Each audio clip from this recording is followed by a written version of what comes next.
حضور میرا آپ سے سوال ہے کہ نماز عشاء میں جو وطر پڑھتے ہیں اس کے کچھ ضروری مسائل بیان فرما دیجئے۔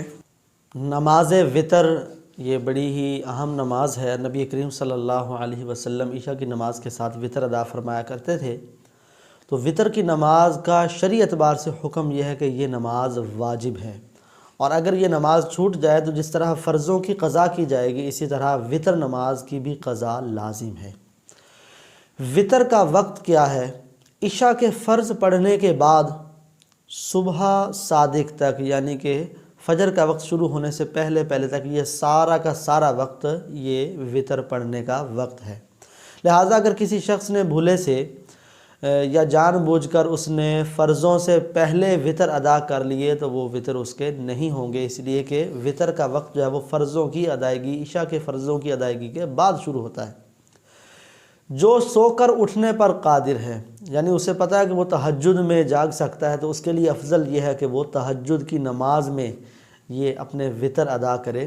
تو تہجد میں وطر ادا کرنا اس کے لیے افضل ہے جس کو اٹھنے پر قدرت حاصل ہو۔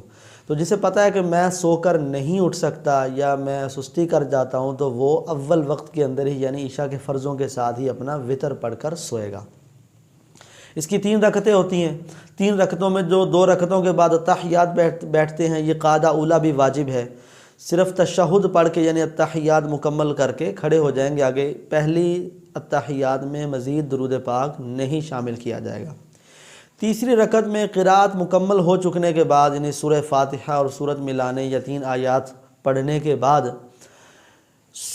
قنوت پڑھنا یہ واجب ہے، لیکن قنوت پڑھنے سے پہلے تکبیر قنوت کہی جائے گی۔ تو تکبیر قنوت کہنے کا وہی طریقہ ہے جو تکبیر تحریمہ کہنے کا، اللہ اکبر کہہ کر ہاتھوں کو باندھ لیا جائے گا۔ تو یہ تکبیر تحریمہ کہہ کر پھر اس کے بعد وہ دعائے قنوت پڑھے گا۔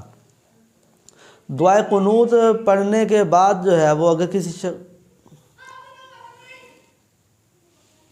جس شخص کو دعائے قنوت نہ آتی ہو اس کے لیے یہ اجازت ہے کہ وہ اللہم ربنا آتنا فی الدنیا حسنۃ وفی الآخرۃ حسنۃ وقنا عذاب النار، یہ دعا پڑھ لے، یا ربنا اغفر لی رب اغفر لی، اس کو 3 مرتبہ پڑھ لے۔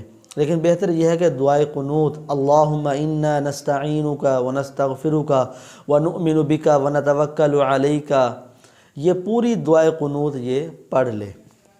رمضان المبارک میں امام کے ساتھ جب تراویح کی نماز پڑھی جاتی ہے تو اس میں ہم قرات نہیں کریں گے، البتہ تکبیر قنوت کے بعد دعائے قنوت یہ امام کے ساتھ پڑھی جائے گی۔ اگر امام رکوع میں چلا گیا اور اس کی تکبیر دعائے قنوت ابھی مکمل نہیں ہوئی تھی تو اس کے لیے یہ حکم ہے کہ یہ بھی رکوع میں چلا جائے، اپنی دعائے قنوت کو پورا نہیں کرے گا۔